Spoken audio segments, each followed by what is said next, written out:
想象一下，你是个学者，还是个博士，研究的是那种特别高深的复杂系统科学，结果呢，就因为在网上转了几个帖子，就被抓起来，还判了快2年。这事听起来是不是有点匪夷所思？今天咱们就来好好聊聊这件案子，看看这里面到底有什么名堂。好，咱们今天就分几步来把这说清楚。首先得搞明白案子到底是怎么回事儿，然后呢，看看官方是怎么说的，法院是怎么判的。接下来咱们就得琢磨琢磨了，这个判决到底合不合法。然后我们会换几个角度，用一些理论来分析分析。最后咱们一块儿看看这案子背后到底反映了些什么问题。好，第一部分咱们先来认识一下这案子的主角陈经元博士，看看他到底做了什么就被指控犯罪了。这段话是他自己在狱中信里写的。你看，在他自己眼里，他首先是个独立学者，对他来说，最重要的不是工作或者头衔，而是学习本身，这几乎就是他生命的全部。也正是因为他这么看重学问，后来发生的事就显得更让人觉得，怎么说呢，挺震惊的。我们来看一下这个时间线，你看啊，从被抓到最后判决下来，整个过程是相当快的。22年9月被抓，到23年5月上诉被驳回，案子就这么定了，可以说是尘埃落定，没法再申诉了。所以他到底犯了什么罪呢？说出来你可能不信，整个案子的核心就是因为他在推特上转了些帖子，内容五花八门，有艺术品，有政治评论，甚至还有美国大使馆官方号发的东西。关键是绝大部分都不是他自己写的，他只是转发了一下而已。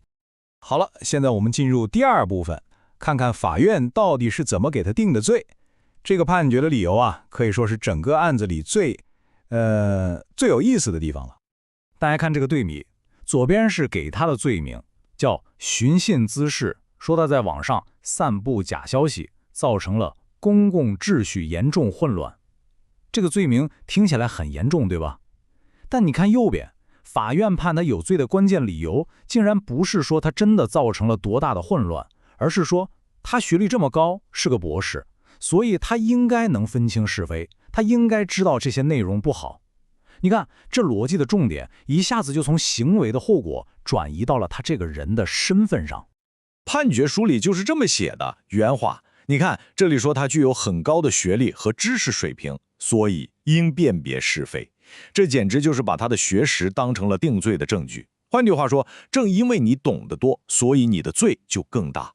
他的博士身份在这里反而成了一个负资产。好，那问题来了，这个判决从法律上讲，真的站得住脚吗？咱们接下来就看看辩方是怎么反驳的，这些也都是有据可查的。第一个问题，也是最核心的问题，他转的那些东西到底算不算法律意义上的虚假信息？辩方就说了，法院啊，根本就没搞明白他转的都是些什么。你看，这里列出来了，很多内容要么是艺术作品，要么是个人的观点，要么就是一种情绪的表达。这些东西它哪有什么真假之分呢？对吧？你说一幅画是真的还是假的？一个观点是真的还是假的？还有一些虽然是正确观点，但它也不是事实陈述啊。更何况里面很多内容其实在大的新闻网站上都能找得到，也从来没人说这些是谣言。所以拿虚假信息这个帽子往上扣本身就不成立。好，咱们退一步讲，就算他转的东西里有虚假信息，那第二个问题就来了，他的行为真的造成了所谓的严重的公共秩序混乱吗？要知道，这可是入罪的一个硬性标准，不是说你发了假消息就一定犯罪的。辩方这边就直接摆事实了。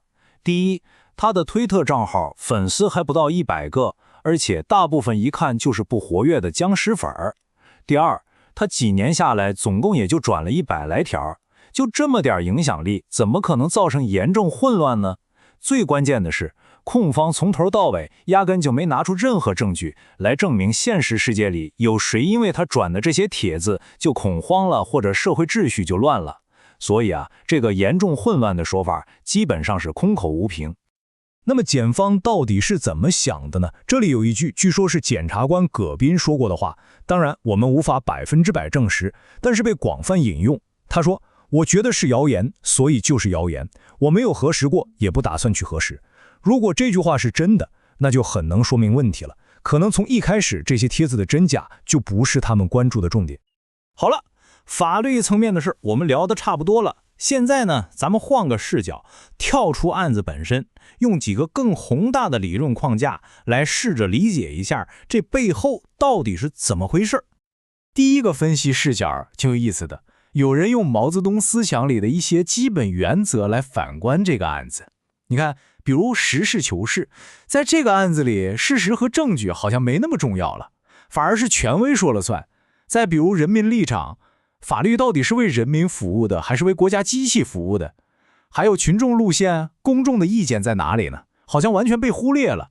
所以用这个视角看，判决似乎偏离了这些他本应遵循的原则。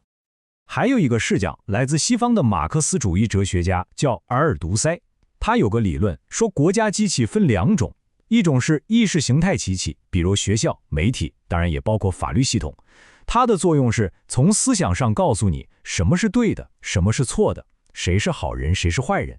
在这个案子里，法院的判决书就是这个意识形态机器的产物，他给陈京元贴上了一个罪犯的标签。好，标签贴上了怎么办？第二步，镇压性国家机器就出动了，也就是警察、监狱，他们用实际的暴力把这个罪犯抓起来、关起来，来强制执行这个定义。这是一个两步走的过程。第三种分析是借用法国哲学家福柯的规训权利理论。福柯认为现代社会的权力运作不光是为了惩罚某一个做错事的人，他的目标其实更深远。他的真正目标其实是规训整个社会，说白了就是杀鸡儆猴。你看，陈京元是一个高学历的学者，拿他开刀就是要做个榜样给所有人看。这样一来，就等于在社会上画了一条看不见的红线，告诉大家这些东西不能碰。结果是什么呢？就是其他学者，甚至我们每一个人都会开始自我审查，说话发东西之前先掂量掂量，这就达到了目的。因为最厉害的权力不是天天抓人，而是让所有人都因为害怕被抓而自己管住自己。好了，聊了这么多，从案件事实到法律辩论再到理论分析，我们回过头来看这起案子到底告诉了我们什么？我觉得有这么几点。第一，它让我们看到了像寻衅滋事这种罪名的弹性有多大。这个罪名因为定义特别模糊，所以经常被人叫做口袋罪，就是什么都能往里装。它可能被用来针对一些真正破坏秩序的行为，但也可能被用来针对一些仅仅是官方不喜欢的思想或者言论。第二个关键点是，司法过程本身好像变成了一个讲故事的工具，它的重点不再是这个人到底做了什么，而是这个人是谁。你看，整个案子的焦点最后都落在了陈京元是个知识分子上。最后，我们再看一眼这个二审的裁定，法院驳回上诉的理由是，上诉人没有提交新证据。你想想，一个已经被关起来的人，他怎么去寻找和提交新证据呢？这种说法实际上等于说，我们不打算重新审理了，这个案子到此为止。这基本上就关上了重新审视案件事实的大门。所以，陈京元的整个故事看下来，最后给我们留下的就是这么一个有点沉重但又非常值得思考的问题：当一套法律系统，它惩罚的重点不再是一个人的具体行为，而是思想和言论的传播时，那真正站上审判席的到底是什么呢？